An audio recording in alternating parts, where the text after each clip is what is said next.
Arestado ang dalawang magkapatid na tinuturing na high-value individuals sa bypass operation ng mga otoridad sa Iloilo City.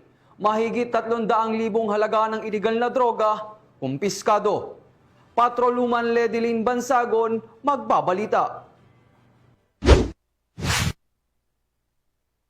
Sa gitna ng pagdiriwang ng undas, hindi nagpatinag ang ating mga kapulisan matapos nila madakip ang magkapatid na itinuring na high-valued individual sa matagumpay na buy-bust operation na isinagawa ng Station Drug Enforcement Team Iloilo City Police Station 2 sa Zone 3, Barangay Baldosa, La Paz, alas 10:05 ng gabi nito lamang ika-1 ng Nobyembre taong kasalukuyan. Kinilala ni Police Captain Jeffrey Delgado, officer in charge ng Iloilo City Police Station 2, ang mga suspect na sina alias Ryan, 47 taong gulang, may asawa at 10 anak at nagtatrabaho bilang isang welder, at alias Rock, 39 na taong gulang, may live-in partner na 4 ng anak, isang on-call construction worker at kapwa sila residente ng nasabing barangay. Sinagawa ang operasyon matapos ang 2 linggong masusing pagmamanman laban sa magkapatid. Sa operasyon, nakabili ang pulis na nagpanggap na buyer ng isang sachet ng hinihilaang shabu mula kay alias Ryan gamit ang 2,500